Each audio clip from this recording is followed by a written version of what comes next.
আল্লাহ তুমি তাকা দেখো এই পবিত্র সবে মোরাতে আমি গুনাহগার তোমার দাবি বান্দাদেরকে লইয়া আল্লাহ সবের মতো ভিক্ষুকের মতো দুইটা হাত তুলে দিয়েছি।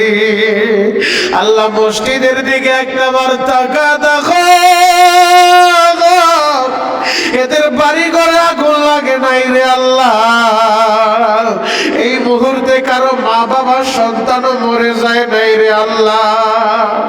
আল্লাহ এরা পাগলের মতো কান্দে গো। আল্লাহ এরা জাহান্নামের ভয় চোখের পানি ছেড়ে দিয়েছে। আল্লাহ এরা তোমার ভয় চোখের পানি ছেড়ে দিয়েছে। আল্লাহ আমরা সবাই তো গুনাহগার, গুনার বোঝা মাথায় লইয়া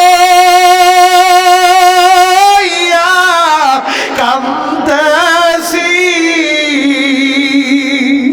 আল্লাহ তাকা দেখো, আল্লাহ আসামিরা তোমার দরজায় হাজির হয়ে গেছে। আল্লাহ আল্লাহ জীবনে আর মিথ্যা বলবো না, আল্লাহ জীবনে আর পাপ করবো না। আল্লাহ আল্লাহ পাপ করতে করতে আমাদের জবান নাপাক করে ফেলছি। আল্লাহ অপরাধ করতে করতে হাত দুইটা নাপাক করে ফেলছি। আল্লাহ গুনাহ করতে করতে অন্তরটা পাথর বানায় ফেলছি। আল্লাহ তাকা দেখো, আল্লাহ আসামিরা দরজায় হাজির হয়ে গেছে। তুমি যদি গার ধাক্কা দিয়া তারা দাও, আমাদের আর কোনো মালিক নেই রে আল্লাহ। আল্লাহর নবী হাদিস বয়ান করে বনি ইসরাইলের জামানায় আল্লাহর একজন বান্দা ৯৯ জন মানুষ খুন করলো। ৯৯টা খুন করার পরে আল্লাহ তার ভিতরে অনুশোচনা জাগ্রত করলো। এখন সে মাপ পাইতে চায়। ৯৯ জন মানুষ আমি খুন করলাম, আমারও তো একদিন মরতে হবে। আমি আল্লাহর আদালতে কোন মুখ নিয়ে দাঁড়াইব? এই চিন্তা ভাবনা কইরা একজন আবেদের কাছে গেছে। আবেদের কাছে যায় বলে, ভাই আমার কোনো মাপের ব্যবস্থা আছে নি? আমি ৯৯ জন মানুষ খুন করছি। ওই আবেদ বলে, তুমি খুনি, তোমারে আল্লাহ মাফ করবো না। ৯৯ জন মানুষ তুমি খুন করছো, কখনো আল্লাহ তোমারে মাফ করবো না। ওই আসামি বলে, যেহেতু আল্লাহ মাফই করবো না, ৯৯ জন খুন করছি, এখনো একজন বাকি, আমার 100 পুরা হয় নাই। এবার ওই আবেদের এই তিনি খুন করে ফেলছে, 100 মার্ডার করলো, 100 মানুষের হত্যা কই হবে। আমি নিজেও তো মারা যাব, একদিন আমার নাম নেওয়ার মতো মানুষ দুনিয়াতে থাকবে না, আমিও তো কবরে চইলা যাইব। এবার একজন আলেমের কাছে যায় বলে, হুজুর আমি ৯৯ জন খুন করছিলাম। একজন আবেদের কাছে গেলাম, সে বলল আমার মাপের ব্যবস্থা নাই, তারও খুন কইরা আমি এখন 100 মার্ডারের আসামি, আমি 100 মানুষের খুন করছি, আল্লাহ আমারে মাফ করবো নি? ওই আলেম বলে, অবশ্যই আল্লাহ তোমারে মাফ করব, তবে এই এলাকায় তুমি থাকতে পারবা না। যে এলাকায় তুমি থাকিয়া খারাপ কাজ করো, এই এলাকা ত্যাগ কইরা বানো কোনো এলাকায় তোমারে যেতে হবে, যেই জায়গার মানুষগুলা ভালো, এমন এক এলাকায় তুমি চইলা যাও, এই খারাপ সঙ্গে তোমার থাকা যাবে না। এবার ওই আল্লাহর বান্দা মাপ পাওয়ার জন্য নিজের এলাকা ছাইরা হুজুর বলে দিছে অমুক এলাকায় যাও, ওই এলাকার মানুষগুলা ভালো, ওই এলাকার মানুষগুলা নামাজি, ওই এলাকার মানুষগুলা দিনদার, যাও তুমি অমুক এলাকায় চইলা যাও। আল্লাহর বান্দা তাওবার নিয়ত কইরা 100 মানুষের খুন কইরা এবার মাপ পাওয়ার উদ্দেশ্যে নিজের ঘরবাড়ি আর এলাকা ছাইরা গাট্টি বস্তা নিয়ে রওনা হয়ে গেছে রে বাবা। পথিমধ্যে যাওয়ার পর মালাকুল মউত আজরাইল হাজির হয়ে গেছে। আজরাইল তার জানটা বের করে নিয়ে যায়। আজরাইল যখন তার জানটা বের করে ফেলছে, এবার জান্নাতি ফেরেশতারা হাজির, জাহান্নামের ফেরেশতারাও হাজির। জাহান্নামের ফেরেশতা বলে, রূহটা আমরা জাহান্নামে নিব, ও জীবনে কোনো ভালো কাজ করে নাই, 100 মানুষের খুন করছে। আর জান্নাতি ফেরেশতারা বলে, যদি 100 মানুষ খুন করছে, আজকে তো সে বের হইছে তওবা করার জন্য, যেহেতু নিজের এলাকা বাড়িঘর ছাইরা সে মাপ পাওয়ার জন্য তওবা করার উদ্দেশ্যে ঘর থেকে বের হয়ে গেছে, ও অতএব তার রূহটা আমরা জান্নাতে নিয়ে যাব। জান্নাতি আর জাহান্নামী ফেরেশতারা টানাটানি শুরু করছে। আমার আল্লাহ বলে, ফেরেশতারা শুনো, তোমরা ওই বান্দার বাড়ি থেকে ওই নেককারদের এলাকা পরিমাপ করো। যদি দেখো আল্লাহর বান্দা ওই পাপী তার এলাকার কাছাকাছি, জাহান্নামের ফেরেশতারা তারে নিয়ে যাইবা। আর যদি দেখো নেককারের এলাকা, ভালো মানুষের এলাকা, যেই এলাকায় সে বের হইছে ওই নেককারদের গ্রামটা তার কাছাকাছি, তাহলে তারে জান্নাতি ফেরেশতারা নিয়ে যাইবা। এবার দুই ফেরেশতারা মাপা শুরু করছে।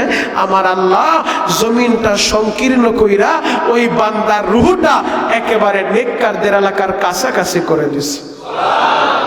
যদিও তার রূহটা ছিল নিজের বাড়ির কাছাকাছি। এই যে বান্দা বের হইছে, তওবা করবে, আল্লাহর কাছে মাপ চায়, তো আল্লাহ তাআলা এই কারণে তার রূহটারে যে নেককারদের এলাকার কাছাকাছি কইরা দিছে, তো জান্নাতি ফেরেশতারা তারে নিয়ে গেছে। নবীজি বলেন, আল্লাহর কাছে মাপ চাইলে আল্লাহ অবশ্যই মাফ করবে। 100 খুনের আসামি সে যদি মাপ পাইতে পারে, আমরা কেন মাপ পাইব না? অবশ্যই মাপ পাইব ইনশাআল্লাহ। আশা এবং ভয়ে দুইটার মাঝামাঝি ঈমান। আমাদের আশা থাকতে হবে আল্লাহ আমাদেরকে মাফ করবে, আবার ভয়ও থাকতে হবে যদি এই গ্রামের সব মানুষ জান্নাতে যায়, একজন জাহান্নামে যায়, মনে হয় সেই মানুষটা আমি। আজকের এই মসজিদের সবাই আল্লাহ মাফ করব, একজনকে মাফ করব না, মনে হয় সেই পাপীটা আমি। আজকের এই মজলিসে আল্লাহ একজনকে জাহান্নামে দিব, মনে হয় সেই আসামিটা আমি। এই ভয়টাও থাকতে হবে, আবার আশাও থাকতে হবে যে আমার আল্লাহ তো রহমান, আমার আল্লাহ যদি আমারে ভালোই না বাসবো, মসজিদে কেন আনছে? যেহেতু আনছে, আশা করা যায় আল্লাহ আমারে মাফ করবো ইনশাআল্লাহ। চালিয়ে মানুষদেরকে ইবাদত থেকে গাফিল করে রাখে। অনেক সময় দেখা যায় এত বাড়াবাড়ি যে সারাদিন মা বোনদেরকে বিরত রাখে রুটি বানানোর কাজে। সারাদিন রুটি বানায় ক্লান্ত শরীর নিয়ে মাগরিবের পরপর যখন একটু বিছানায় শোয়, তো ওই মুহূর্তে ঘুম চলে আসে ক্লান্ত শরীরে। তো তারা রুটি বানাইতে বানাইতে তাদের ইবাদত শেষ। আবার পুরুষদেরকে ধোঁকা দেয় যে আজকের এই রাতে তো 20 মসজিদে যাইতে হবে, 30 মসজিদে নামাজ পড়তে হবে, ভ্যান ভাড়া করো, পিক আপ ভাড়া করো, নয়তো তার এই সবে বরাতের হক আদায় হবে না। ওই ভ্যান আর রিক্সা ভাড়া করে আমাদের যুব সমাজদের ইবাদত নষ্ট করে দেয়। কথা বলেন ঠিক কিনা? তো আলহামদুলিল্লাহ, আল্লাহর কাছে আমরা শুকরিয়া আদায় করি, আমরা এশারের নামাজ জামাতের সাথে পড়ছি এবং কিছু নফল নামাজও আদায় করছি আলহামদুলিল্লাহ। এই রাতে যারা চায় রাত্র জাগ্রত থেকে ইবাদত করবে, এই রাতের জন্য নির্দিষ্ট কোনো নামাজ নেই, শবে বরাতের আলাদা কোনো নামাজ নেই। 10 রাকাত, 12 রাকাত, 8 রাকাত, 20 রাকাত, এরকম নির্দিষ্ট কোনো নামাজ নেই। আপনি স্বাভাবিকভাবে নফল নামাজ যেইভাবে পড়েন, একই তরিকা আজকে রাত্র নফল নামাজ পড়বেন। স্বাভাবিকভাবে আপনি যখন কোরআন তেলাওয়াত করেন, আজকে রাত্র কোরআন তেলাওয়াত করবেন। স্বাভাবিকভাবে যখন দুরূদ পড়েন, আজকে রাত্র দুরূদ পড়বেন। যেহেতু আমরা চাই অনেকে রাত্র জাগ্রত থাকব, সারা রাত জেগে ইবাদত বন্দিগিতে মশগুল থাকব, আপনি চাইলে ঘরের ভিতরে ইবাদত করতে পারবেন। যেহেতু আমাদের ঘরগুলোই দিনী পরিবেশ অনেকের ঘরে হয়ে ওঠে নাই, এজন্য ঘরের ভিতরে চাইলে অনেক সময় পারা যায় না। তাহলে মসজিদের দরজা সারা রাত খোলা, মসজিদে এসে ইবাদত করতে পারবেন। এই রাতের ভিতরে আমরা যারা সারা রাত জাগ্রত থেকে ইবাদত করব, ইবাদতের নতুন নতুন ইবাদত হলে স্বাদ ভিন্ন হয়। এজন্য কিছু সময় নামাজ পড়বেন, কিছু সময় দুরূদ পড়বেন, কিছু সময় তাসবিহ তাহলিল জিকির আজকার করবেন, আবার কিছু সময় কোরআনে কারিম হাতে নিয়ে কোরআনে কারিমের তেলাওয়াত করবেন। বলবেন, হুজুর আমি তো কোরআন তেলাওয়াত করতে জানি না। তাহলে যেই সূরাগুলো আপনি পারেন, অন্তত 10টা সূরা তো আপনাদের মুখস্থ আছে, এই সূরাগুলো বারবার আপনি তেলাওয়াত করতে থাকেন। কিছু সময় কোরআন তেলাওয়াত, কিছু সময় জিকির আজকার, কিছু সময় দুরূদ শরীফ, আবার কিছু সময় নামাজ, কিছু সময় দোয়া। এইভাবে আমরা এই রাতটা, এই রাত্রি ইবাদত বন্দিগির মাধ্যমে কাটাইতে চাই ইনশাআল্লাহ। তবে আমাদের খুব খেয়াল রাখতে হবে, আমাদের ফরজ নামাজ, ফজরের নামাজ যেন আবার ছুটে না যায়। সারা রাত নফল নামাজ পড়ছেন, তো ফজরের আজানের আগ মুহূর্তে শুয়ে পড়ছে, এখন আর ফজরের নামাজের খবর নাই, তাহলে সারা রাতের ইবাদতের কোনো দাম। কারণ ফরজ নামাজ হলো আসল। আপনি এশারের নামাজ জামাতের সাথে পড়ছেন, কিছু রাকাত নফল নামাজ পড়লেন, 8 রাকাত আমি পড়তে বলছি, যেহেতু রাসূল সাল্লাল্লাহু আলাইহি ওয়াসাল্লাম 8 রাকাত নবীজি তাহাজ্জুদের নামাজ আদায় করতেন, তো 8 রাকাত আপনাদেরকে আমি পড়তে বললাম, 8 রাকাত নামাজ আপনারা আদায় করছেন। এখন যদি বাসায় যায় শুয়েও থাকেন, আবার ফজরের নামাজটা যদি জামাতের সাথে পড়েন, তাহলে ওই রাতের বরকত থেকে আপনি মাহরুম হবেন না, আপনিও এই রাতের বরকত পেয়ে যাবেন ইনশাআল্লাহ। এখন আপনি সারা রাত ইবাদত করলেন, ফজরের নামাজ পড়লেন না, তার মানে আপনি নফল নিয়ে বাড়াবাড়ি, কিন্তু ফরজের খবর নাই, তাহলে এই ইবাদতের কোনো দাম নাই। আমাদের খেয়াল রাখতে হবে আমাদের ফজরের নামাজটা যেন ঠিক থাকে, জামাতের সাথে যেন মসজিদে এসে আদায় করতে পারি ইনশাআল্লাহ।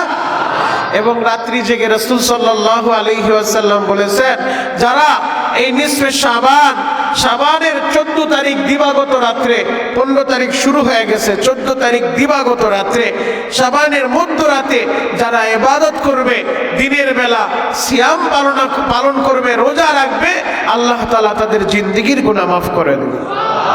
মুহতারাম হাজিরিন, এজন্য আমরা দিনের বেলা রোজা রাখবো, সিয়াম পালন করব। শবে বরাতের রোজা কয়টা অনেকে প্রশ্ন করে, কেউ বলে 3 রোজা, কেউ বলে 1 রোজা, কেউ বলে 2 রোজা। আসলে শাবান মাস পুরাটাই নবীজি রোজা রাখতেন। জুমার বয়ান আপনাদেরকে বলছি, আম্মা জান আয়েশা রাদিয়াল্লাহু তাআলা আনহা হাদিস বয়ান করেন, রমজান ব্যতীত পুরা মাস নবীজি কখনো রোজা রাখতেন না, আর শাবানের মতো এত অধিক পরিমাণে বাকি অন্য কোনো মাসে নবীজি রোজা রাখতেন না। আম্মা জান আয়েশা প্রশ্ন করলেন, এত অধিক পরিমাণে রোজা রাখেন কেন শাবান মাসে? নবীজি বললেন, আয়েশা, আমি চাই আমার আমলটা আল্লাহর কাছে এই অবস্থায় পেশ করা হোক যে অবস্থায় আমি রোজাদার। এই জন্য শাবান মাসে নবীজি বেশি বেশি রোজা রাখতেন। তাহলে আমরা শাবান মাসে বেশি বেশি রোজা রাখবো, আর যারা বেশি বেশি রাখতে না পারবেন অন্তত আগামীকাল রাখবেন, এরপরে আরো 2-1টা রোজা আমরা রাখবো, নবীজির সুন্নাহ অনুযায়ী যেন আমরা আমল করতে পারি। নবীজি পুরা শাবান মাস রোজা রাখছেন, আমরা পুরা মাস না পারি অন্তত 2টা 4টা 5টা রোজা রেখে আমরা বিশ্বনবীর সেই সুন্নাহ পালন করব ইনশাআল্লাহ। তাহলে রাত্রিবেলা জেগে জেগে ইবাদত, দিনের বেলা সিয়াম পালন করতে হবে, রোজা রাখতে হবে। এই রাতে বিখ্যাত হাদিস, আম্মা জান আয়েশা রাদিয়াল্লাহু তাআলা আনহার সাথে নবীজি একই রুমের ভিতরে ছিলেন। কারণ আপনারা সকলেই জানেন আল্লাহ নবীর 9 জন স্ত্রী ছিল, তো নবীজির শিডিউল করা ছিল কোন দিন কোন স্ত্রীর সাথে থাকবেন। ওই সিরিয়াল অনুযায়ী আম্মা জান আয়েশা রাদিয়াল্লাহু তাআলা আনহুর বন্টন তার সিরিয়ালে ছিল। ওই দিন আম্মা জান আয়েশার সাথে নবীজি ঘুমিয়েছিলেন। হঠাৎ করে আম্মা জান আয়েশা দেখে আল্লাহর নবী বিছানায় নাই। তো আম্মা জান আয়েশা রাদিয়াল্লাহু তাআলা আনহু তিনি ঘুম থেকে জাগ্রত হলেন, দেখে নবীজি পাশে নাই, একসাথে শুয়ে আছে কিন্তু নবী তার পাশে নাই। আম্মা জান আয়েশা আল্লাহর নবীকে খোঁজার জন্য বের হইলেন। তিনি ধারণা করলেন আবার অন্য কোনো বিবির ঘরে গেছে কিনা, যেহেতু সতীন থাকলে স্বাভাবিক একটু ভিতরে আসতেই পারে যে অন্য সতীনকে আবার বেশি ভালোবাসে কিনা। তো আল্লাহর নবীকে খোঁজার জন্য পার্শ্ববর্তী অন্যান্য বিবিদের ঘরে গেলেন, দেখেন ওই ঘরেও নবীজি নাই। আম্মা জান আয়েশা পেরেশান, তাহলে নবীজি গেল কোথায়? আমার সাথে শুয়ে ছিল, অন্য বিবির ঘরেও যায় নাই, নবীজি গেছে কোথায়? খুঁজতে খুঁজতে আম্মা জান আয়েশা নজর করে দেখেন আল্লাহর নবী জান্নাতুল বাকির ভিতরে দাঁড়ায় হাত উঁচু করে ফুপায়া ফুপায় এই উম্মতের জন্য চোখের পানি ঝরায়। নবীজি দাঁড়ায় দাঁড়ায় কান্না করতেছিলেন বাচ্চাদের মতো, আল্লাহ আমার উম্মত গুনাহগার, উম্মতকে আপনি মাফ করে দেন। জান্নাতুল বাকি গোরস্থানে দাঁড়ায়া নবীজি কান্না করতেছিলেন। আম্মা জান আয়েশা রাদিয়াল্লাহু তাআলা আনহু যখন দেখলেন নবীজি ওই জায়গায় দাঁড়িয়ে আছে, আম্মা জান আয়েশা দৌড় দিয়ে ঘরের ভিতরে চলে আসছেন। আয়েশা আবার যেইভাবে শোয়া ছিলেন ওইভাবে শুয়ে আছেন। তো আল্লাহ নবী ঘরের ভিতরে আসছেন, আসার পরে আম্মা জান আয়েশা যদিও শুয়ে আছেন ভাব ধরে, আল্লাহ নবী তো বুঝে ফেলছেন। তা আল্লাহ নবী বলেন, আয়েশা তুমি কি ভেবেছো আমি অন্য কোথাও গিয়েছি? আম্মা জান আয়েশা বলেন, নবীজি কোথায় গিয়েছিলেন? আল্লাহ নবী বলেন, আয়েশা তুমি কি জানো না আজকের এই রাতটা নিসফে শাবান, এই রাতে সূর্য ডোবার পর থেকে ফজরের আগ পর্যন্ত আল্লাহ দুনিয়ার আসমানে আয়েশা বান্দাদেরকে ডাকতে থাকে, আলা আমি মুস্তাগফিরিন ফাগফির আলা, আলা আমি মুস্তারজিকিন ফারজুকা, আলা মুবতালিয়ান ফাওয়াফিয়া, আলা কাযা আলা কাযা। আয়েশা ফজর পর্যন্ত আল্লাহ ডাকতে থাকে, আমি কিভাবে বিছানায় শুয়ে থাকি। আম্মা জান আয়েশা রাদিয়াল্লাহু তাআলা আনহা হাদিস বয়ান করলেন যে আল্লাহ নবী এই রাতে তিনিও গোরস্থানে গিয়েছিলেন, উম্মতের জন্য চোখের পানি ঝরিয়েছেন। তাহলে আমাদেরকেও আজকের এই রাতে আল্লাহর কাছে ক্ষমা চাইতে হবে, রোনাজারি করতে হবে। এই রাতে হাদিসের ভিতরে আসছে আগামী 1 বছর এই দুনিয়ার ভিতরে যত বনি আদম, আদমের সন্তান যত বাচ্চা দুনিয়াতে ভূমিষ্ঠ হবে তাদের একটা লিস্ট আল্লাহ তাআলা আজকের এই রাত্রে বাজেট পাস করে। আগামী 1 বছর কারা কারা এই দুনিয়াতে আসবে, আবার আগামী 1 বছর এই দুনিয়ার মায়া ছেড়ে অন্ধকার কবরে কারা যাবে, তাদের হায়াতে জিন্দেগির সময় শেষ হয়ে গেছে, তাদের একটা মৃত্যুর তালিকা লিস্টটা মালাকুল মউত আজরাইলের হাতে আল্লাহ পেশ করবেন যে আগামী 1 বছর এই বান্দা মারা যাবে। গতকাল রাত্রিবেলা, গত বছর শবে বরাতে আমাদের এই মসজিদে বয়ান হয়েছে, আপনারা অনেকে ছিলেন, ছিলেন না আপনারা? তো গত বছর মসজিদে বয়ান হয়েছে, দোয়া হয়েছে। তো গতকাল রাতে একজন মিডিয়া সে বয়ানটা ছাড়ছে, দোয়া ছাড়ছে। তো আমি পাবনা মাহফিল শেষ করে গাড়ির ভিতরে দেখতেছিলাম যে গত বছর শবে বরাতের রাতের দোয়া, হঠাৎ করে দেখতেছি আপনাদের সবার চেহারা, মাঝখানে বড় হুজুরের চেহারা দেখার সাথে সাথে মনে পড়ে গেল যে গত বছর আল্লাহর বান্দা দুনিয়ায় ছিল, আমাদের সাথে একই সাথে দোয়ায় শামিল হয়েছে। এই বছরও তো শবে বরাত আসলো, বড় হুজুর কবরে চলে গেল। তার মানে আগামী 1 বছর আমরা কারা মারা যাব। আজকে আমি বয়ান করতেছি, আপনারা বসে শুনতেছেন, সব চেহারার মানুষগুলো এই জায়গায় সারিবদ্ধভাবে আমরা বসে আছি। আজকে এই ক্যামেরায় দেখলাম যে গত বছর বড় হুজুরও ছিল, সেও মাঝখানে বসে দোয়ায় শামিল হয়েছে। কিন্তু আজকের এই বছর 2026 সালে আজকে হুজুর আর দুনিয়ায় নেই, কবরে চলে গেছে, আমরা বসে আছি। এমনও হতে পারে আজকের এই বসাটা আমাদের কার যেন জীবনের শেষ বসা, মালাকুল মউত আজরাইলের হাতে না জানি আমার নামটা আল্লাহ উঠায় দেয় যে আগামী 1 বছরের ভিতরে অমুক বান্দা দুনিয়া থেকে বিদায় নিয়ে চলে যাবে। মুহতারাম হাজিরিন, আমার দাড়িপাকা আব্বাজানেরা, কলিজার টুকরা যুবক বন্ধুরা, তাহলে আজকের এই বয়ান, আজকের এই দোয়া, আজকের এই বরাতের রাত্রি আমাদের জীবনের শেষ রাত্রি মনে করে, আমাদের জীবনের শেষ দোয়া মনে করে, আমাদের জীবনের শেষ নামাজ মনে করে যদি আমরা নামাজ আদায় করতে পারি, দোয়া করতে পারি, চোখের পানি ঝরিয়ে আল্লাহর কাছে রোনাজারি আর ক্ষমা চাইতে পারি, ইনশাআল্লাহ আল্লাহ তাআলা আমাদের গুনাহ মাফ করে দিবেন ইনশাআল্লাহ। কারণ আল্লাহ তাআলা বলছেন ইল্লা মান তাবা ওয়া আমানা ওয়া আমিলা আমালান সালিহা ফাউলাইকা ইউবাদদিলুল্লাহু সাইয়্যাতিহিম হাসানাত।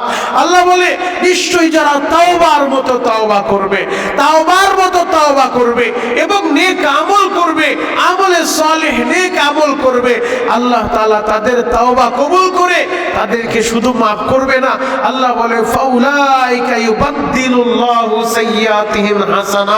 আমি আল্লাহ তাদের সাইয়্যাতগুলা, তাদের গুনাহগুলা হাসানাত দিয়া, নেক দিয়া পরিবর্তন করে দেব।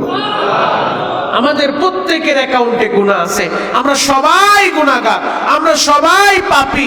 তবে কেউ পাপ কম করছে আর কেউ বেশি করছে, কারো পাপের পরিমাণ কম, কারো পাপের পরিমাণ বেশি, কারো গুনাহ কম, কারো গুনাহ বেশি। তবে গুনাহগার আমরা সবাই পাপী, সবাই গুনাহগার, সবাই আসামি। যদি আল্লাহর কাছে ক্ষমা চাওয়া যায়, আল্লাহ আমাদের ওই গুনাহগুলা, আমাদের ওই পাপগুলা নেক দিয়া বদলায় দিব। আপনার অ্যাকাউন্টে যদি পাহাড় পরিমাণ গুনাহ থাকে, যদি খালেস দিলে তওবা করেন, যদি চোখের পানি ঝরিয়ে আল্লাহর কাছে মাপ চাইতে পারেন, ওই পাহাড় পরিমাণ গুনাহগুলা আল্লাহ পাহাড় পরিমাণ নেক দিয়া বদলায় দিব। আরো জোরে বলেন। কারণ নবীর সাহাবীরা যারা অন্যায় হওয়ার পরে, পাপ হওয়ার পরে আল্লাহর কাছে মাপ চাইছে, তো আল্লাহ তাদেরকে মাফ করে দিয়েছে। হযরতে ওয়াহশী রাদিয়াল্লাহু তাআলা আনহু, যিনি এত বড় পাপী ছিলেন, যিনি আল্লাহ নবীর চাচা হযরতে হামজা রাদিয়াল্লাহু তাআলা আনহুকে নিষ্ঠুরভাবে হত্যা করছেন, নিষ্ঠুরভাবে শহীদ করছেন। যে হামজা রাদিয়াল্লাহু তাআলা আনহু, যাকে আল্লাহ নবী এতটা বেশি ভালোবাসতেন, ওই হামজা রাদিয়াল্লাহু তাআলা আনহুর দেহ মুবারকের চিত্র দেখা, শহীদ হওয়ার পরে দৃশ্যটা দেখা নবীজি বাচ্চাদের মতো চিৎকার মেরে মেরে কেঁদেছিলেন। নবীজি সহ্য করতে পারে নাই যে আমার চাচা চাচাকে এইভাবে তারা শহীদ করতে পারলো। হযরতে হামজা রাদিয়াল্লাহু তাআলা আনহুকে উহুদের ময়দানে এই ওহশী যাকে হিন্দা ভাড়া করেছিল, হিন্দা ভাড়া করে টাকার বিনিময়ে আল্লাহ নবীর চাচা হযরতে হামজাকে শহীদ করিয়েছে। হযরতে হামজার চোখ দুইটা বের করে ফেলছে, হযরতে হামজা এই বুকটা চিরে কলিজাটা বের করে ওই কলিজাটা চাবাইছে। হযরতে হামজা রাদিয়াল্লাহু তাআলা আনহুর হাতের আঙ্গুলগুলো কেটে ফেলেছে, পায়ের কবজিগুলো কেটে ফেলেছে, পুরুষাঙ্গটা কেটে ফেলেছে। অন্যান্য সাহাবীরা তার ওই দৃশ্য দেখা লাশটা পর্যন্ত চিনতে পারে না। নবীজি চিৎকার মেরে কাঁদে আর বলে, তোমরা কি চিনো না? আর এটা তো আমার চাচা হামজা, আমার চাচাকে এইভাবে তারা শহীদ করছে। নবীজি সবচেয়ে বেশি কষ্ট পাইছে। তো যেই মানুষটা আল্লাহর নবীর চাচা, জান্নাতের, যিনি জান্নাতের সুসংবাদ প্রাপ্ত সাহাবী, তাকে শহীদ করার পরেও আল্লাহ যদি ওই ওয়াহশীকে মাফ কইরা, আল্লাহ যদি ওয়াহশীকে জান্নাতের মেহমান বানাইতে পারে, আমরা তো এত বড় পাপ করি নাই। আপনারা সবাই জানেন দাহিয়াতুল কলবি আল্লাহ নবীর একজন সাহাবী, ইসলাম গ্রহণ করার আগে এই দাহিয়াতুল কলবি নিজের হাতে জ্যান্ত কন্যা সন্তানদেরকে দাফন করে ফেলতো, নিজের মেয়েকে জীবিত দাফন করে ফেলছে। এই দাহিয়াতুল কলবিকেও আল্লাহ তাআলা মাফ করছেন, ক্ষমা করে দিয়েছেন। মুহতারাম হাজিরিন, তাহলে আমরা তো আমাদের সন্তানদেরকে নিজের হাতে জ্যান্ত পুঁতে ফেলি নাই, আমরা তো আমাদের মেয়ে সন্তানদেরকে, আমরা তো আমাদের কন্যা সন্তানদেরকে জীবিত পুঁতে ফেলি নাই, তাহলে আমাদেরকে কেন ক্ষমা করবে না? অবশ্যই আল্লাহ ক্ষমা করবে যদি আমরা ক্ষমা চাইতে পারি। কথা বলেন ঠিক কিনা? এজন্য আল্লাহর কাছে ক্ষমা চাইতে হবে, আল্লাহর কাছে মাফ চাইতে হবে, অনুতপ্ত হতে হবে। আমি যে পাপী, আমি যে অপরাধী, আমাকে সেই পাপের কথাটা স্বীকার করতে হবে, অনুতপ্ত হইতে হবে। আমরা যদি অনুতপ্ত হই, লজ্জিত হই যে আল্লাহ আমি পাপী, আমি অপরাধী, আমি গুনাহগার, আল্লাহ দেন না আমাকে মাফ করে। আল্লাহর নাম রহমান, আল্লাহর নাম রহিম, আল্লাহর নাম গফফার, আল্লাহর নাম কারীম। আমার আল্লাহ যখন দেখে আমার বান্দা অনুতপ্ত হইছে, সে লজ্জিত, সে অপমানিত, সে নিজেকে নিজে দোষারোপ করতেছে, আল্লাহ ভুল করে ফেলছি, অন্যায় হয়ে গেছে, আমি চাই নাই, নফসের ধোঁকায় পড়ে করে ফেলছি, আল্লাহ দেন না আমাকে মাফ কইরা। আল্লাহ যখন দেখে আমার বান্দা অনুতপ্ত হইছে, তো আল্লাহ তাআলা তখনই বান্দাকে মাফ করে দেন। এজন্য আল্লাহর কাছে অনুতপ্ত হওয়া। আজকের এই রাতে আমরা তো ইস্তেগফার করব, তওবা করব। তো তওবা করার জন্য এক নাম্বার শর্ত, তওবা যদি কবুল করাইতে হয়, নিজের পাপের কথাটা আগে স্বীকার করতে হবে। নিজে নিজে আপনি আপনার পাপের কথাটা স্বীকার করবেন যে আমি পাপী, আমি এই পাপটা করছি। দুনিয়ার কেউ জানে না, দুনিয়ার কেউ বুঝেও নাই, কিন্তু আল্লাহর চোখ তো আর ফাঁকি দেওয়া যায় না। আল্লাহ তো দেখছে আমি এই পাপটা করছি, আমার এই হাত দিয়ে আমি পাপ করছি, অন্যায় করছি, আমার এই চোখ দিয়ে আমি অন্যায় করছি, আমার এই পা দিয়ে আমি অন্যায় করছি। আল্লাহ আমি স্বীকার করছি আমি পাপী, আমি অপরাধী। আল্লাহ গো, আমি লজ্জিত, অনুতপ্ত, আপনার সামনে আমি কেমনে দাঁড়াইব, আমি তো পাপী। ওই যে আপনাদেরকে জুমার সময় বয়ান শুনিয়েছিলাম যে মূর্খ, সে সারা জীবন কাপড় চুরি করছে, তার জাহালতের কারণে সে যখন কাপড় চুরি করছে, ছেলেরা ওইভাবে জাহেল, শিক্ষিত হয় নাই, তো ছেলেদেরকে বলছে, বাবারে আমি যদি মারা যাই, তোমরা একটা কাজ কইরো, আমার লাশটারে পোড়ায়া এরপরে ছাই বানাইবা, ওই ছাইটাকে ভাগ করবা, এক ভাগ ওই সমুদ্রের ভিতরে ছড়ায় দিবা, নদীর জোয়ার বাটার ভিতরে ছাইটা যেন এলোমেলো হয়ে যায়, আরেক ভাগ ছাই তোমরা বাতাসের ভিতরে উড়ায় দিবা। বলে এমনটা কেন করব? বলে তোমরা এমনটা করবা, আমি মারা যাওয়ার পরে অবশ্যই আমারে পোড়ায় ফেলবা আগুনে, পোড়ায় আমার ওই ছাইটারে দুই ভাগ করে এক ভাগ সমুদ্রে ভাসাইবা, আরেক ভাগ বাতাসের ভিতরে উড়ায় দিবা। তো আল্লাহ তাআলা, সে ভাবছে আল্লাহ মনে হয় জমা করতে পারবে না, সে ভাবছে যে আমি যেহেতু পাপী, আমি কোন মুখ নিয়ে আল্লাহর সামনে দাঁড়াবো, আমি কাপড় চোর, মানুষ মারা যাওয়ার পরে কবরে রাখছে, ওই জায়গা আমার কারণে মানুষের নিরাপত্তা নাই, আমি কাপড়ের কাপড়গুলা চুরি করে বিক্রি করতাম। তো কাপড় চোরা ভাবছে আমি কোন মুখ নিয়ে আল্লাহর সামনে দাঁড়াইবো, এই কারণে নিজেরে পোড়ায়া ছাই বানায়া সমুদ্রে ভাসাইতে বলছে, আগুন বাতাসের ভিতরে উড়াইয়া দিতে বলছে। আল্লাহ তাআলা তাকে জমায়েত করে, আমার আল্লাহ সবই পারে, তুমি সমুদ্রে ভাসায় দিল, ওই ছাইগুলাকে একত্রিত যিনি করেন তিনি কে? আরো জোরে বলেন তিনি কে? তিনি হলেন আল্লাহ। আল্লাহ সবই পারে। জাতির পিতা ইব্রাহিম আলাইহিস সালাতু ওয়াস সালাম তিনি একবার বলছিলেন, আল্লাহ গো আপনি মরা মানুষ কেমনে জিন্দা করেন আমার একটু দেখান। আল্লাহ বলে তোমার কি বিশ্বাস হয় না? আল্লাহ বিশ্বাস তো হয়, তবে আত্মার একটা প্রশান্তি আছে না যে নিজের চোখে দেখবো আপনি মরা মানুষ কেমনে জিন্দা করেন। আল্লাহ বলে ইব্রাহিম রে তুমি এক কাজ করো, 4টা কবুতর পুষতে থাকো। তো 4টা কবুতর পাখি তিনি পুষতে শিকার করছে। বলে যখন তুমি ডাক দিবা তোমার ডাকে সাড়া দিয়া পাখিগুলা তোমার কাছে আসে, এরকম শিকার করো। তো 4টা পাখি তিনি শিকার করছে, এখন ডাক দিলেই তার ডাকে সাড়া দিয়া পাখিগুলা সামনে চলে আসে। আল্লাহ বলে ইব্রাহিম রে এই পাখিগুলাকে ছিন্ন বিচ্ছিন্ন করো, একেবারে টুকরা টুকরা করে 4টা পাখি একত্রিত ভাবে কইরা 4টা ভাগ কইরা তারপরে 4টা পাহাড়ে রেখে আসো। এরপরে তুমি আবার তোমার পাখিগুলাকে ডাক মারো। যখন নিজের হাতে 4টা পাখি জবাই কইরা টুকরা টুকরা কইরা ছিন্ন বিচ্ছিন্ন কইরা একত্রিত কইরা মিক্স কইরা 4টা ভাগ কইরা 4 পাহাড়ে রেখে আসছে, এবার যখন জাতির পিতা আবার ডাক মারছে পাখিগুলাকে, ডাক মারার সাথে সাথে ওই 4 পাহাড় থেকে তার পাখিগুলো আবার তার ডাকে জবাব দিয়া তার সামনে উপস্থিত হয়ে গেছে। তো জাতির পিতার সাথে সাথে সিজদায় পড়ে যায়, আল্লাহ আমি তো 4টা পাখিকে মিক্স করে ফেলছিলাম।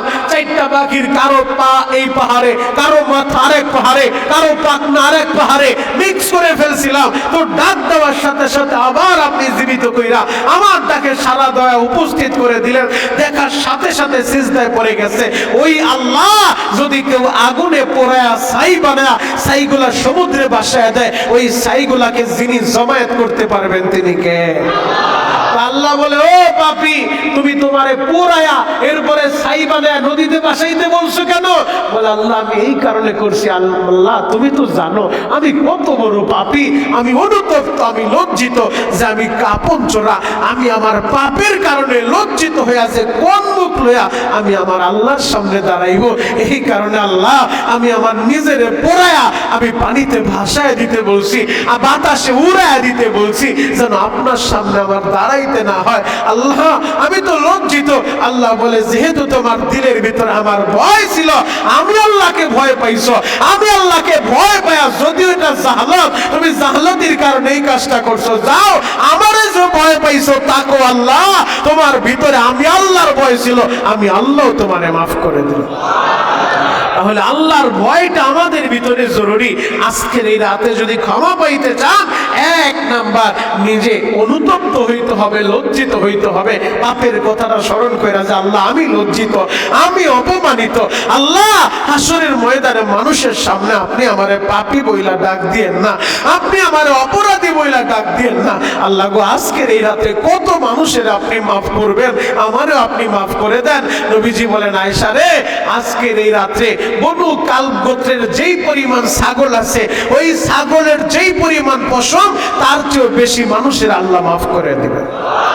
কারণ মক্কার ভূখণ্ডে সব গোত্রের লোকেরা ছাগল পালতো, মনকে মাঠ তাদের ছাগল ছিল, সবচেয়ে বেশি ছাগল ছিল বনু কালব গোত্রের। তো নবীজি বলেন ওই বনু কালব গোত্রের যেই পরিমাণ ছাগল, ওই ছাগলের যেই পরিমাণ পশম তার চেয়েও বেশি সংখ্যক মানুষের আল্লাহ নিসফে শাবান লাইলাতুল বরাতে মাফ করে দিবেন।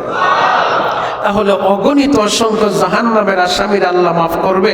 যদি আপনারে আমারে আল্লাহ মাফ না করে তাহলে আমাদের মতো হতভাগা পৃথিবীতে কেউ নাই। অগণিত অসংখ্য জাহান্নামের আসামি আজকে জান্নাতের সার্টিফিকেট পাইব, জাহান্নাম থেকে নামটা কাইটা জান্নাতের খাতায় আল্লাহ নামটা উঠাইব। যদি আমারে আপনারে আল্লাহ মাফ না করে আমাদের মতো হতভাগা এই পৃথিবীতে আর কেউ হতে পারে না। এজন্য জানা তো নাই যে আল্লাহ কারে মাফ করব। এজন্য আল্লাহর কাছে খালেস দিলে তওবা করা চাই, চোখের পানি ঝরানো চাই। চোখের পানি না ঝরাইলে আল্লাহর সান্নিধ্য লাভ করা যায় না। কারণ এই চোখের পানিটা আল্লাহ বড় পছন্দ করে। আল্লাহ নিজেই বলছে ফালিয়াদহাকু কলিলাও ওয়ালিয়াবকু কাসীরা, ও বান্দা কম কম হাসবার, বেশি বেশি কাঁদবা। শুধু তাই না, নবীজি বলেন যেই চোখ জাহান্নামের ভয়ে কাঁদে ওই চোখ কখনো জাহান্নামের আগুনে জ্বলবে না।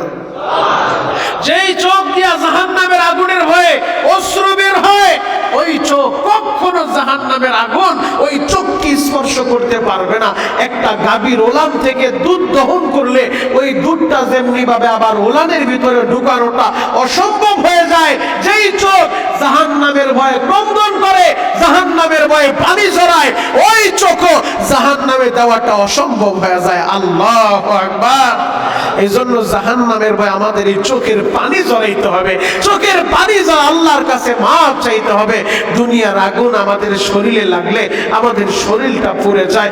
দুনিয়ার আগুনের চাইতেও হাজার গুণ বেশি তেজের তাপের আগুন হলো জাহান্নামের আগুন। হাদিসের ভিতরে আসছে জাহান্নামের আগুন যদি যেই দিক দিয়ে সূর্য উদিত হয় ওই পূর্ব দিগন্তে ওই জায়গায় যদি জাহান্নামের একটু আগুন ছেড়ে দিত, আর পশ্চিম দিগন্তে যেই জায়গায় সূর্য অস্তমিত যায় ওই জায়গায় যদি কোনো মানুষকে দাঁড় করায় রাখতো, তাহলে ওই আগুনের তাপে এই মানুষটা মোমের মতো গইলা যাইত। চিন্তা করে দেখেন কি তাপের আগুন জাহান্নামের আগুন। ওই জাহান্নামের আগুন যদি সামান্য আগুন দুনিয়ার ভিতরে ছেড়ে দিত, গাছপালা তরুলতা সব শেষ হয়ে যাইত। জাহান্নামের যেই সাপ, কবরের যেই সাপ, ওই সাপের একটু বীজ যদি দুনিয়ার ভিতরে ছেড়ে দিত তো গাছপালা মরে যাইত। আমার আল্লাহ এত আযাব রাখছেন জাহান্নামীদের জন্য। আর ওই জাহান্নামের আগুন থেকে বাঁচার একমাত্র হাতিয়ার হলো চোখের পানি। কারণ দুনিয়ার ঘরে আগুন লাগলে পানি ছাড়া নিভানো যায় না, দুনিয়ার ফ্যাক্টরিতে আগুন লাগলে পানি ছাড়া নিভানো যায় না।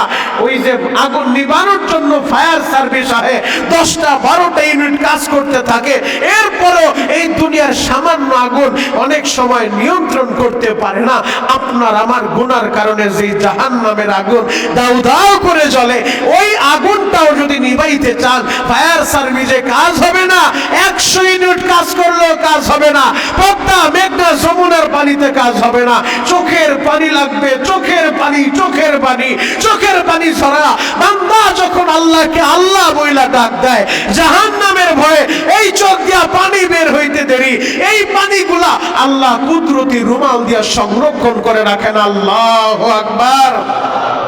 হাসরের ময়দানে যখন মানুষগুলা দাঁড়ায় যাবে, আল্লাহ বিচারকের সিংহাসনে বসে পড়বে, এই দিক দিয়ে জাহান্নাম গুরিম গুরিম আওয়াজ দিতে থাকবে।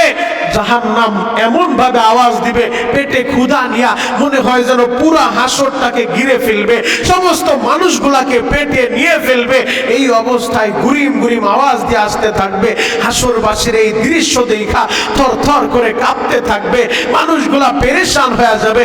রহমতের নবী সিজদায় পড়ে যাবে, আল্লাহ জাহান্নামকে ফিরাও, জাহান্নামকে ফিরাও। কোটি কোটি ফেরেশতারা তাকে টেনে ধরে রাখতে পারে না, গুরিম গুরিম আওয়াজ দিয়া ময়দানের মাহশারের দিকে আসতে থাকবে।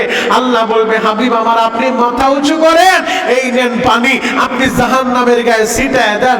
নবীজি যখন সামান্য একটু পানি জাহান্নামের গায়ে ছিটা মারবে তো জাহান্নাম গুড়গুড় করে পিছন দিকে ছুটবে।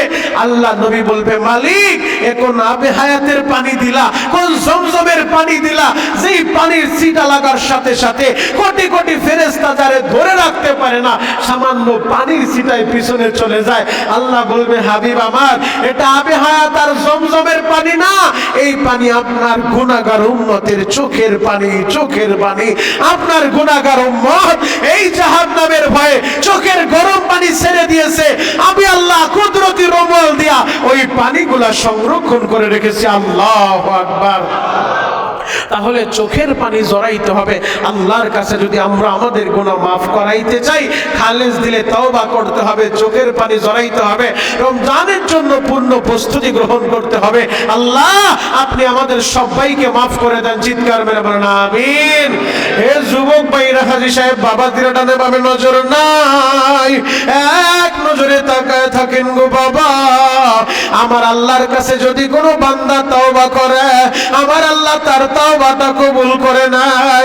ও যুবক, গুনার বোঝা মাথায় লইয়া আজকের এই বরাতের রাতে মসজিদে আসতো, মাথাটা নিচের দিকে দিয়া মাত্র 5 মিনিট আলোচনার ইতি টানব। সবাই মাথাটা নিচের দিকে দিয়া নিজের গুনাহের কথাটা স্মরণ কইরা তওবার নিয়ত কইরা অনুতপ্ত হইয়া নিজেকে নিজে আসামির কাঠগড়ায় দাঁড় করাইয়া অনুতপ্ত হয়ে দেখো চোখের পানি বের হয় কিনা। যদি কান্না না আসে কান্নার ভান ধরো, কারণ দুনিয়ার ভিতরে মা তার সন্তানকে বেশি ভালোবাসে। এই সন্তান যদি না কাঁদে মায়ের নিজেও খাবার দেয় না, সন্তান না কাঁদলে মা নিজেও তারে দুধ দেয় না। বাচ্চা যখন কান্না শুরু করে মা সমস্ত কাজকর্ম ফালায় রাইখা আগে বাচ্চারে কোলের ভিতরে নেয়, বাচ্চার মুখে দুধ দেয়, বাচ্চারে ঠান্ডা করে রে বাবা। যদি দুনিয়ার ভিতরে মা সন্তানরে ভালোবাসার পরে না কাঁদলে মায়ে বাচ্চারে দুধ দেয় না, তাহলে তুমি আর আমি যদি আজকে মা পাইতে চাই, তুমি আর আমি যদি জাহান্নামের আগুন থেকে বাঁচতে চাই, আমাদেরকেও কাঁদতে হবে, চোখের পানি জড়াইতে হবে। যদি কান্না না আসে নবীজি বলে কান্নার ভান ধরো, এরপর আল্লাহরে বুঝা বলো আল্লাহ আমি পাপী, আমি বড় অপরাধী, আল্লাহ তুমি ছাড়া আমার আর কেউ নাই। তুমি যদি আমারে গার ধাক্কা দিয়া মসজিদ থেকে বের করে দাও, পৃথিবীর এমন কেউ নাই যে আমারে ক্ষমা করতে পারে। আর যদি তুমি আমারে ক্ষমা করে দাও, পৃথিবীতে এমন কেউ নাই রে আল্লাহ তোমার কাছে জিজ্ঞেস করব কেন তুমি আমারে ক্ষমা করলা। আমারে মাফ করে দিলে তোমার কোনো লস হবে না, আমারে জাহান্নামে জ্বালাইলে তোমার কোনো লাভ হবে না রে আল্লাহ। যেহেতু তোমার লাভ হবে না, লস হবে না, আল্লাহ গো আমি তোমার নবীর আদরের উম্মত, তোমার নবীর খাতিরে আল্লাহ তুমি আমাদের সবাইকে মাফ করো। চিৎকার মেরে বলেন না বাবা আমিন। আল্লাহর নবী হাদিস বয়ান করে বনি ইসরাইলের জামানায় আল্লাহর একজন বান্দা 99 জন মানুষ খুন করলো। 99টা খুন করার পরে আল্লাহ তার ভিতরে অনুশোচনা জাগ্রত করলো। এখন সে মাপ পাইতে চায়, 99 জন মানুষ আমি খুন করলাম, আমারও তো একদিন মরতে হবে, আমি আল্লাহর আদালতে কোন মুখ নিয়ে দাঁড়াইব। এই চিন্তা ভাবনা কইরা একজন আবেদের কাছে গেছে। আবেদের কাছে যায় বলে ভাই আমার কোনো মাপের ব্যবস্থা আসেনি, আমি 99 জন মানুষ খুন করছি। ওই আবেদ বলে তুমি খুনি, তোমারে আল্লাহ মাফ করবো না। 99 জন মানুষ তুমি খুন করছো, কখনো আল্লাহ তোমারে মাফ করবো না। ওই আসামি বলে যেহেতু আল্লাহ মাফই করবো না, 99 জন খুন করছি, এখনো একজন বাকি, আমার 100 পুরা হয় নাই। এবার ওই আবেদের এই তিনি খুন করে ফেলছে, 100 মার্ডার করলো, 100 মানুষের হত্যা কই হবে, আমি নিজেও তো মারা যাব। একদিন আমার নাম নেওয়ার মতো মানুষ দুনিয়াতে থাকবে না, আমিও তো কবরে চইলা যাইব। এবার একজন আলেমের কাছে যায় বলে হুজুর আমি 99 জন খুন করছিলাম। একজন আবেদের কাছে গেলাম, সে বলল আমার মাপের ব্যবস্থা নাই, তারও খুন কইরা আমি এখন 100 মার্ডারের আসামি, আমি 100 মানুষের খুন করছি, আল্লাহ আমারে মাফ করবো নি? ওই আলেম বলে অবশ্যই আল্লাহ তোমারে মাফ করবো, তবে এই এলাকায় তুমি থাকতে পারবা না। যে এলাকায় তুমি থাকিয়া খারাপ কাজ করো, এই এলাকা ত্যাগ কইরা বানো কোনো এলাকায় তোমারে যেতে হবে, যেই জায়গার মানুষগুলা ভালো, এমন এক এলাকায় তুমি চইলা যাও, এই খারাপ সঙ্গে তোমার থাকা যাবে না। এবার ওই আল্লাহর বান্দা মাপ পাওয়ার জন্য নিজের এলাকা চাইরা হুজুর বলে দিছে অমুক এলাকায় যাও, ওই এলাকার মানুষগুলা ভালো, ওই এলাকার মানুষগুলা নামাজি, ওই এলাকার মানুষগুলা দিনদার, যাও তুমি অমুক এলাকায় চইলা যাও। আল্লাহর বান্দা তাওবার নিয়ত কইরা 100 মানুষের খুন কইরা এবার মাপ পাওয়ার উদ্দেশ্যে নিজের ঘরবাড়ি আর এলাকা চাইরা গাট্টি বস্তা নিয়ে রওনা হয়ে গেছে রে বাবা। পথিমধ্যে যাওয়ার পর মালাকুল মউত আজরাইল হাজির হয়ে গেছে। আজরাইল তার জানটা বের করে নিয়ে যায়। আজরাইল যখন তার জানটা বের করে ফেলছে, এবার জান্নাতি ফেরেশতারা হাজির, জাহান্নামের ফেরেশতারাও হাজির। জাহান্নামের ফেরেশতা বলে রূহটা আমরা জাহান্নামে নিব, ও জীবনে কোনো ভালো কাজ করে নাই, 100 মানুষের খুন করছে। আর জান্নাতি ফেরেশতারা বলে যদি 100 মানুষ খুন করছে, আজকে তো সে বের হইছে তওবা করার জন্য, যেহেতু নিজের এলাকা বাড়িঘর চাইরা সে মাপ পাওয়ার জন্য তওবা করার উদ্দেশ্যে ঘর থেকে বের হয়ে গেছে, অতএব তার রূহটা আমরা জান্নাতে নিয়ে যাব। জান্নাতি আর জাহান্নামী ফেরেশতারা টানাটানি শুরু করছে। আমার আল্লাহ বলে ফেরেশতারা শুনো, তোমরা ওই বান্দার বাড়ি থেকে ওই নেককারদের এলাকা পরিমাপ করো। যদি দেখো আল্লাহর বান্দা ওই পাপী তার এলাকার কাছাকাছি, জাহান্নামের ফেরেশতারা তারে নিয়ে যাইবা। আর যদি দেখো নেককারের এলাকা, ভালো মানুষের এলাকা, যেই এলাকায় সে বের হইছে ওই নেককারদের গ্রামটা তার কাছাকাছি, তাহলে তারে জান্নাতি ফেরেশতারা নিয়ে যাইবা। এবার দুই ফেরেশতারা মাপা শুরু করছে। আমার আল্লাহ জমিনটা সংকীর্ণ কইরা ওই বান্দার রূহটা একেবারে নেককারদের এলাকার কাছাকাছি করে দিছে। যদিও তার রূহটা ছিল নিজের বাড়ির কাছাকাছি।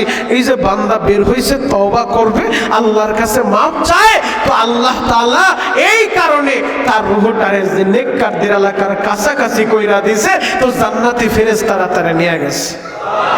নবীজি বলেন আল্লাহর কাছে মাপ চাইলে আল্লাহ অবশ্যই মাফ করবে। 100 খুনের আসামি সে যদি মাপ পাইতে পারে, আমরা কেন মাপ পাইব না? অবশ্যই মাপ পাইব ইনশাআল্লাহ। আশা এবং ভয়ে দুইটার মাঝামাঝি ঈমান। আমাদের আশা থাকতে হবে আল্লাহ আমাদেরকে মাফ করবে, আবার ভয়ও থাকতে হবে যদি এই গ্রামের সব মানুষ জান্নাতে যায়, একজন জাহান্নামে যায়, মনে হয় সেই মানুষটা আমি। আজকের এই মসজিদের সবাই আল্লাহ মাফ করব, একজনকে মাফ করব না, মনে হয় সেই পাপীটা আমি। আজকের এই মজলিসে আল্লাহ একজনকে জাহান্নামে দিব, মনে হয় সেই আসামিটা আমি।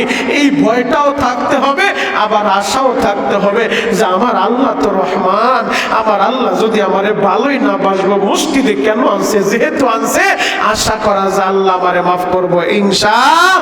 তাহলে আমরা আল্লাহর কাছে সবাই মাপ চাইবো। নামাজের শুরুতে বৈশা খালেজ দিলে তওবা করবো। অনেক ভাই দোয়া চাইছেন, আমরা সবার জন্য দোয়া করব। অনেকের বাসা বাড়িতে কোরআনে কারিমের তেলাওয়াত হয়েছে, অনেকের ব্যবসা প্রতিষ্ঠানে কোরআনে কারিমের তেলাওয়াত হয়েছে, অনেকের ছেলে মেয়ে কোরআনে কারিমের তেলাওয়াত করছে। আমরা সবার জন্য দোয়া করবো ইনশাআল্লাহ। আল্লাহ তাআলা যেন আপনাদের এই তেলাওয়াতগুলোকে কবুল করে, এই তেলাওয়াতের সওয়াব মুরব্বিদের কবরে পৌঁছায় দেয়। সকলে ফিরুল্লাহ, আস্তাগফিরুল্লাহ, আস্তাগফিরুল্লাহ রব্বি মিন কুল্লি যামবি ওয়া আতুবু ইলাইহি লা হাওলা ওয়ালা কুওয়াতা ইল্লা বিল্লাহিল আলিয়্যিল আযীম। ইয়া আল্লাহ, ইয়া আল্লাহ, ইয়া আল্লাহ, আমি তওবা করিলাম, জীবনে যত গুনাহ করেছি, গুনাহে কবিরা, সগীরা, শিরক, বিদআত, ইচ্ছায় অনিচ্ছায়, গোপনে প্রকাশ্যে যত গুনাহ করেছি, সমস্ত গুনাহ থেকে মাফ চাই। ইয়া আল্লাহ, ইয়া আল্লাহ, আপনি আমাকে মাফ করে দেন, আর গুনাহ করব না, আর নামাজ ছাড়ব না, রমজানের রোজা ছেড়ে দিব না, আল্লাহ শিরিক করব না, বিদআত করব না। আল্লাহ আপনি আমাদের সবাইকে মাফ করে দেন। সবাই দুরূদ শরীফ পড়েন। আল্লাহুম্মা সাল্লি আলা মুহাম্মাদ ওয়া আলা আলি মুহাম্মাদ কামা সাল্লাইতা আলা ইব্রাহিম ওয়া আলা আলি ইব্রাহিম।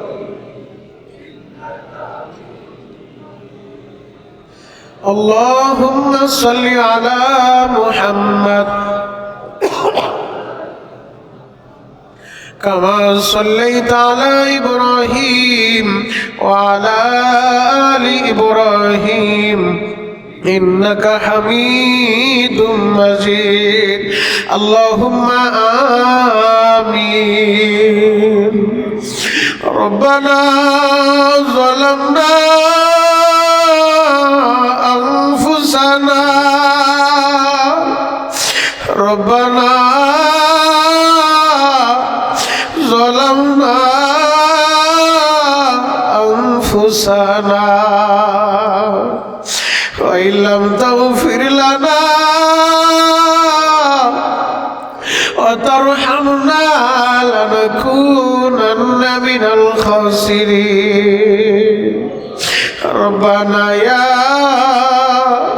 রব্বানা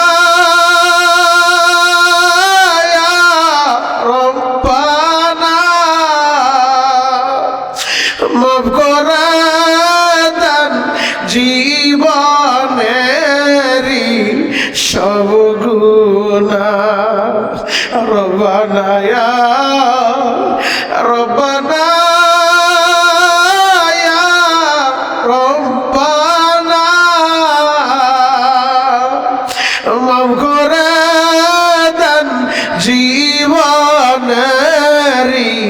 সব গুনাহ কত গুনাহ করছি মাওলা জীবনে মাফ করে দেন রহমান নামের খাতিরে তুমি যদি মাফ নাই করবা বান্দারা বলো তোমার বান্দা যাবে কার কাছে আল্লাহ তুমি তাকা দেখো এই পবিত্র সবে বরাতে আমি গুনাহগার তোমার দাবি বান্দাদেরকে লইয়া আল্লাহ সবের মতো ভিক্ষুকের মতো দুইটা হাত তুলে দিয়েছি আল্লাহ মসজিদের দিকে একবার তাকা দেখো এদের বাড়ি ঘরে আগুন লাগে নাই রে আল্লাহ এই মুহূর্তে কারো মা বাবা সন্তানও মরে যায় নাই রে আল্লাহ আল্লাহ এরা পাগলের মতো কান্দে আল্লাহ এরা জাহান্নামের ভয় চোখের পানি ছেড়ে দিয়েছে আল্লাহ এরা তোমার ভয় চোখের পানি ছেড়ে দিয়েছে আল্লাহ আমরা সবাই তো গুনাহগার গুনার বোঝা মাথায় লইয়া কাঁদতেছি আল্লাহ তাকা দেখো আল্লাহ আসামিরা তোমার দরজায় হাজির হয়ে গেছে আল্লাহ আল্লাহ জীবনে আর মিথ্যা বলবো না আল্লাহ জীবনে আর পাপ করবো না আল্লাহ আল্লাহ পাপ করতে করতে আমাদের জবান নাপাক করে ফেলছি আল্লাহ অপরাধ করতে করতে হাত দুইটা নাপাক করে ফেলছি আল্লাহ গুনাহ করতে করতে অন্তরটা পাথর বানায় ফেলছি আল্লাহ তাকা দেখো আল্লাহ আসামিরা দরজায় হাজির হয়ে গেছে তুমি যদি গার ধাক্কা দিয়া তারা দাও আমাদের আর কোনো মালিক নেই রে আল্লাহ আমরা তোমার ইবাদত করছি তোমার কাছে সাহায্য চাই ইয়াকা নাবুদু ওয়া ইয়াকা নাস্তাঈন আমরা তোমার ইবাদত করি রে আল্লাহ আমরা তোমার কাছে সাহায্য চাই আল্লাহ আমাদেরকে তোমার রহমতের কোলে টাইনা লও আমাদেরকে তোমার রহমতের কোলে টাইনা লও আমাদের মা বাবাকে তুমি মাফ করে দাও আল্লাহ কত সন্তান মাহারা কান্দে রে আল্লাহ কত সন্তান বাবা হারা কান্দে আর যেন বাবা নাই আল্লাহ সবে বরাতে বাবার কথাটা মনে পড়ে গেছে এই সবে বরাত আসলে বাবার হাত ধরে সন্তান মসজিদে আসতো আজকে সন্তান ঠিকই মসজিদে আইছে ওই বাবাই কবরে শুয়ে রইছে রে আল্লাহ এই সবে বরাত আসলে মা দুঃখিনী সন্তানের মসজিদে পাঠায় দিত ও সন্তান ইমাম সাহেবের কাছে আমার জন্য দোয়া চাইও রে বাবা আজকে ঠিকই মসজিদে আইছে রে আল্লাহ ওই মাই তো কবরে চইলা গেছে রে আল্লাহ আল্লাহ যার মা নাই মার কবর জান্নাতের বাগান বানায় দেন আল্লাহ। এই সৌভাগ্য পূর্ব পাড়ার কত মুরব্বীদেরকে আমি পেয়েছিলাম আল্লাহ, যারা বিভিন্ন সময় দোয়া চাইতো, সন্তানের মাধ্যমে দোয়ার কথা বলতো, আজকে ওই মাও নাই বাবাও নাই আল্লাহ। গত শবে বরাতে বড় হুজুরে ছিল, এই শবে বরাতে বড় হুজুর কবরে ঘুমিয়ে রয়েছে আল্লাহ, তার কবরটা আপনি জান্নাতের বাগান বানায় দেন। কত মুরব্বী ছিল আজকে তারাও দুনিয়ায় বাইচা নাই। এই শবে বরাতে আমরা যারা হাত উঠাইছি, এমনও হইতে পারে কার যেন জীবনের শেষ দুয়ারে আল্লাহ, যদি জীবনের শেষ দোয়া হয়ে যায় মালিক রে, আমাদের নামটা আপনি জান্নাতীদের খাতার ভিতরে উঠালেন আল্লাহ। আমার যুবকগুলা দূর দূরান্ত থেকে ছুটে আসে, ওই কালীগঞ্জ থেকে, আগানগর থেকে, কদমতলী থেকে আল্লাহ, খেজুরবাগ থেকে অনেক যুবকের আইছে, মুহুরীপট্টি থেকে অনেক ভাই আসছে আল্লাহ। সুবানটা উত্তর পাড়া, পশ্চিম পাড়া থেকে আমার যে ভাইরা দূর দূরান্ত থেকে আসছে, প্রতিটা যুবক ভাইদেরকে আপনি কবুল করে লন। যুবকগুলাকে মা বাবার আদর্শবান সন্তান বানায় দেন আল্লাহ। আমি জুমার সময় বলেছিলাম যে সন্তান মার মনে কষ্ট দিছ, আমার আল্লাহ কিন্তু সবে বরাতে মাফ করব না। আজকে ছেলেটা আমার কাছে যায় বলে, হুজুর মার মনে ঠিকই কষ্ট দিয়েছিলাম, আপনার কথা অনুযায়ী মার কাছে মাফ চাইয়া এরপরে মসজিদে আইছি, আল্লাহ কে আমারে মাফ করবো নি? ও দয়ার আল্লাহ, আমার যে যুবকেরা মার কাছে মাপ চাইছে, বাবার কাছে মাপ চাইছে, ওদেরকে তুমি বাইজিদ গোস্তামির মতো অলি বানায় দাও আল্লাহ। ওদেরকে আব্দুল কাদের জিলানী বানায় দাও আল্লাহ। যারা মায়ের কাছে মাপ চাইতে পারে নাই, আমার দোয়ার পরে যারা মার কাছে মাপ চাইব, তাদেরকেও তুমি কবুল কইরা আল্লাহ। ওই সন্তানগুলারে মা বাবার আদর্শবান সন্তান বানায় দাও। আহারে মা, কোন মায়ের মনে যেন ব্যথা, হুজুর মায়ের মা ভুইলা ডাকতে পারি না। ওই যে কালীগঞ্জের মুফতি মুস্তফা 4 মাস মায়ে হাসপাতালে পড়ে আছে, ও দয়ার আল্লাহ, যাদের মা হাসপাতালের বেডে পড়ে আছে, যাদের মা স্ট্রোক করে বিছানায় পড়ে গেছে, যাদের মা হার্টের রোগী, ডায়াবেটিসের রোগী, যাদের মা ক্যান্সারে আক্রান্ত হইছে, আল্লাহ ওই অসুস্থ মায়ের সুস্থ করে দেন, অসুস্থ বাবারে সুস্থ করে দেন। আমাদের যাদের মা আছে, বাবা আছে, আমরা যেন মা বাবার খেদমত করে জান্নাত কামাই করতে পারি, কবুল করে লন আল্লাহ। যাদের মাও নেই, বাবাও নাই, এদের চোখের পানি সরাসরি ফেরেশতাদের মাধ্যমে কবরে পৌঁছায় দেন আল্লাহ। এদের মা বাবারে মাফ করে দেন আল্লাহ। সন্তানের চোখের পানির খাতিরে মা বাবারে মাফ করে দেন আল্লাহ। দোতলা মাদ্রাসা মসজিদ কিয়ামত পর্যন্ত কবুল করে লন আল্লাহ। কমিটির ভাইদের কবুল করে লন আল্লাহ। মুসল্লি ভাইদের কবুল করে লন আল্লাহ। যারা জায়গা দিছে তাদেরকে কবুল করে লন আল্লাহ। যারা মসজিদ নির্মাণে সহযোগিতা করছে তাদেরকে কবুল করে লন আল্লাহ। যারা একটা বস্তা সিমেন্ট দিছে তাদেরকে কবুল করে লন আল্লাহ। এই কয়েকদিনে কত মানুষ দুনিয়া থেকে বিদায় নিল আল্লাহ, কত প্রবাসী ভাইরা দোয়া চাইল, ওই বিদেশের বাড়ি থেকে আল্লাহ প্রবাসীদেরকে আপনি ভালো রাখেন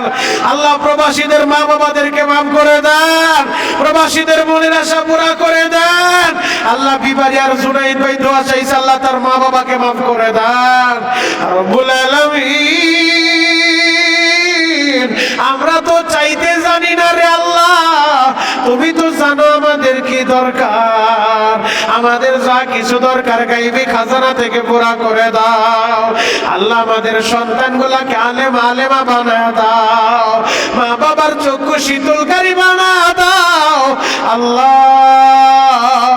আমাদের জন্য কল্যাণের ফয়সালা করো আল্লাহ। আমাদের প্রত্যেকের জীবনে শান্তিময় জীবন দান করো, পেরেশানি দূর কইরা দাও আল্লাহ। পেরেশানি দিও না রে আল্লাহ, ও দয়ার আল্লাহ। আমরা তো তো দুর্বল, কঠিন কোন রোগ তুমি আমাদেরকে দিও না রে আল্লাহ। আল্লাহ মরণ পর্যন্ত সুস্থতার নিয়ামত দিয়া দাও। যেদিন হায়াত শেষ হইব ঈমানের হালতে কবুল কইরা নাও।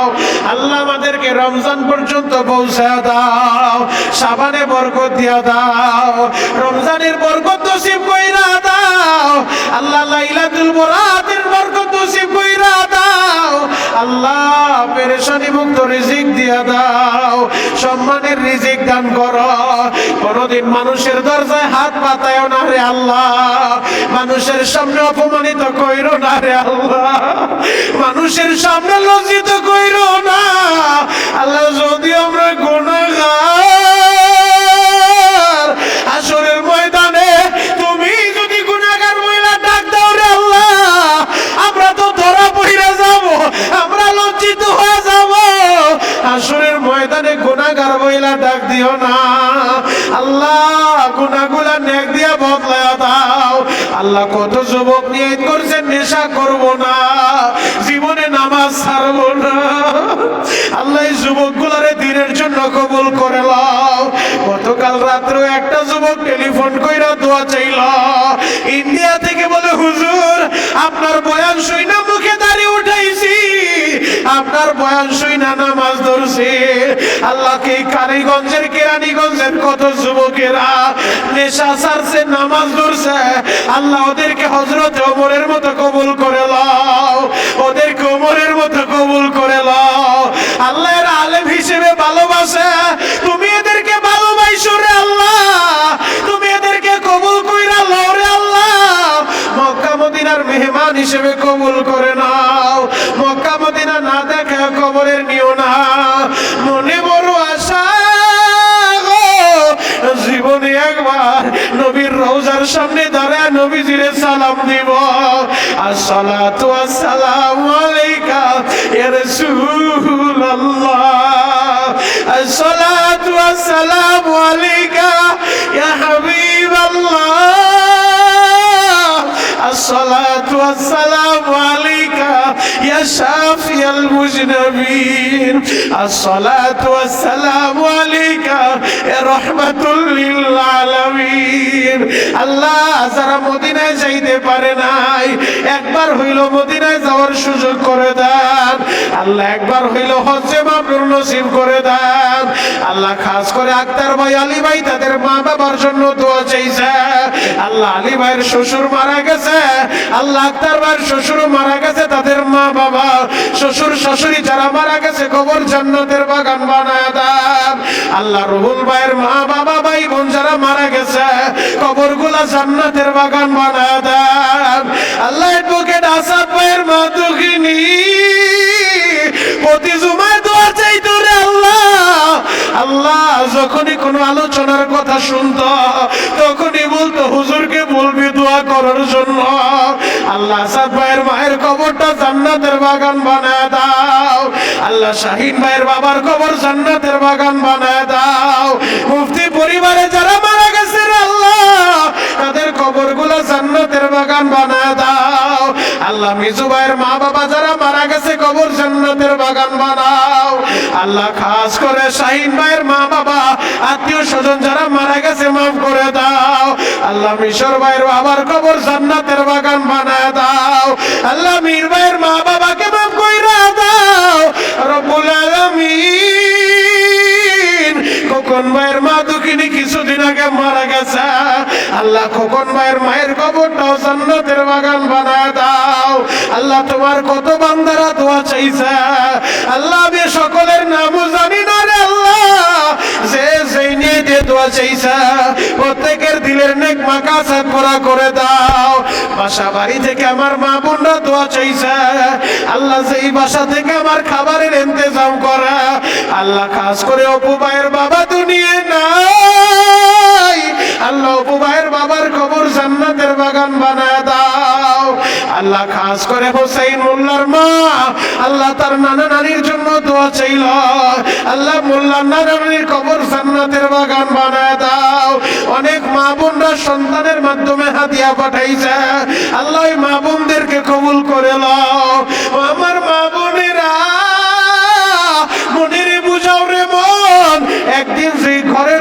দিয়া নতুন বউ হইয়া ঢুকছ, কত মহিলারা শরবত খাওয়াইছে, বাতাস করছে, আবার এমন একটা দিন আসবে গো মা, ওই বাড়ির দরজা দিয়া সাদা কাপড়ে প্যাকেট হইয়া তুমি কবরে চইলা যাইবা। তোমার মেয়েটা মা মা বলে চিৎকার মারব, রাখতে কিন্তু কেউ পারবো না। ওই ইমাম বাড়ি গোরস্থানে কার যেন মা বাবা শুয়ে আছে রে আল্লাহ, ওই ইমাম বাড়ি গোরস্থানে যারা ঘুমায় রইছে প্রত্যেকের কবর গুলা জান্নাতের বাগান বানায় দাও। ও মুসল্লি ভাইরা, হাজী সাহেব, বাবাজিরা, সবাই চিৎকার মাইরা আল্লাহ রে ডাক দেন না আল্লাহ, মোহাব্বতে ডাক দেন আল্লাহ, আরো জোরে ডাক দেন আল্লাহ। আল্লাহ তাকায় দেখো এই সুবারটা কেন্দ্রীয় মসজিদের দিকে, আল্লাহর আসমান জমিন কাঁপা তোমার ডাক দিছে। আল্লাহ ফিরা দিও না, আল্লাহ তারা দিও না, আল্লাহদের ডাক তুমি কবুল করে নাও। আল্লাহ তোমার আল্লাহ বলছে, আল্লাহ এদের ডাক তুমি কবুল করো, তোমার রহমতের কোলে টান নালো, রহমতের কোলে টানি আলো।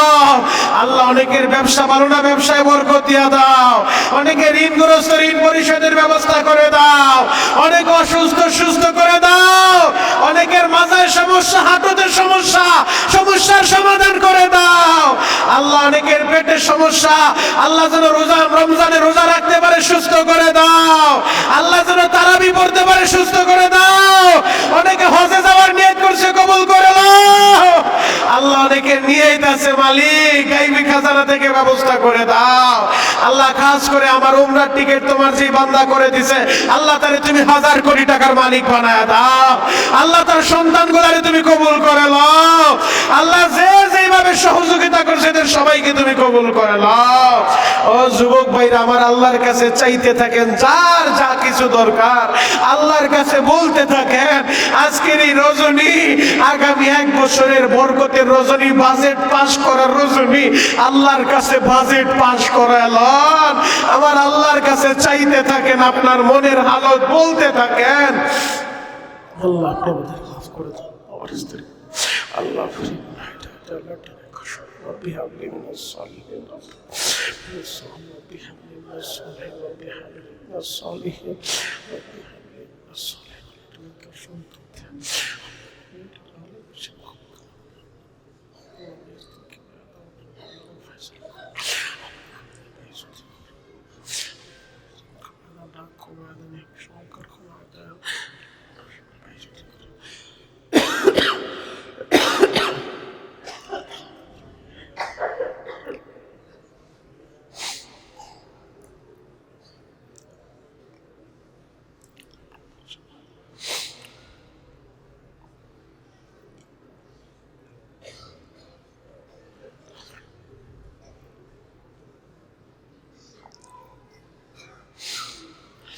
رب ارحمهما كما ربياني صغيرا رب ارحمهما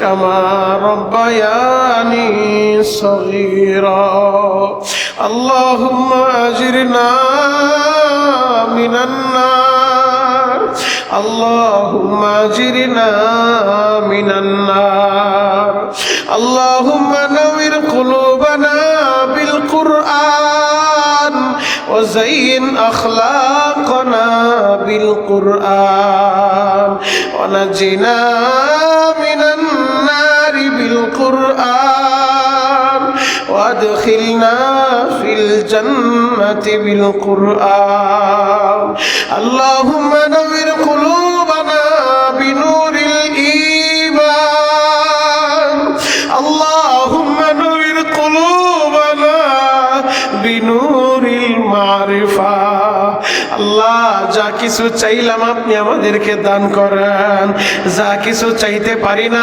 আমাদের জন্য কল্যাণকর তাও দান করেন। আল্লাহ যা কিছু অকল্যাণকর জিনিস থেকে আমাদেরকে হেফাজত করেন, অকল্যাণকর জিনিস থেকে আমাদেরকে হেফাজত করেন, সোনার বাংলাদেশটাকে হেফাজত করেন।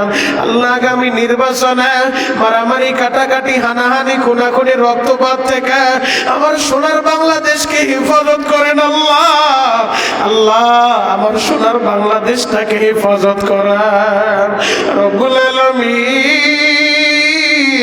যাদের দ্বারা দেশের কাজ হবে, জনগণের কাজ হবে, ইসলামের কাজ হবে, এদেরকে আপনি জনপ্রতিনিধি হিসেবে কবুল করে লন। আল্লাহ খাস করে মারামারি কাটাকাটি রক্তপাত থেকে আমার দেশকে হেফাজত করেন। আল্লাহ ভাইয়ে ভাইয়ে কাঁধে কাঁধ মিলিয়ে চলতে পারি কবুল করে লন রব্বুল আলামিন। বাংলাদেশের মসজিদ মাদ্রাসা আলেম ওলামাদেরকে হেফাজত করেন। আল্লাহ ভারতের মুসলমানদেরকে সাহায্য করেন, আরাকানের মুসলমানদেরকে সাহায্য করেন। আল্লাহ সারা পৃথিবীর মাজলুম মুসলমানদেরকে সাহায্য করেন, গাজার মুসলমানদেরকে সাহায্য করেন রব্বুল আলামিন। রমজানের রোজাগুলো রাখতে পারি কবুল করে লন। আল্লাহ লাইলাতুল কদরের লাইলাতুল বরাতের বরকত আপনি আমাদের সবাইকে নসিব করেন। আল্লাহ লাইলাতুল বরাতের বরকত আপনি সবাইকে নসিব করেন, আমাদের সন্তানগুলোকে কবুল করে লন। আখিরি দরখাস্ত মালিক, যেদিন এই দুনিয়া থেকে বিদায় নিয়ে চলে যাব আমাদের দরজায় মালাকুল মউত আজরাইল হাজির হয়ে যাবে। আল্লাহ যেদিন মালাকুল মউত আজরাইল আমাদের সামনে দাঁড়াইব ওই দিনটা যেন জুমার দিন হয়। আল্লাহ যেই মাসে আমাদেরকে নিয়ে যাইব রে আল্লাহ ওই মাসটা যেন রমজান মাস হয়। আল্লাহ যেই মুহূর্তে আমাদের জানটা ধরে টান মারব ওই মুহূর্তটা যেন নামাজরত অবস্থায় হয়। আল্লাহ খাস করে যাদের বাড়িতে কোরআনে কারিমের তেলাওয়াত হয়েছে এই খতমগুলোকে আপনি কবুল করে লন। আল্লাহ কালিমা খতম হয়েছে এদেরকে কবুল করে লন, দোয়া ইনুস খতম হয়েছে কবুল করে লন। আল্লাহ যারা কোরআন তেলাওয়াত করতেছে এদেরকে আপনি কবুল করে লন। আল্লাহ যারা দোয়া চাইছে দোয়া চাইতে পারেন এই তাদের সবাইকে কবুল করে লন।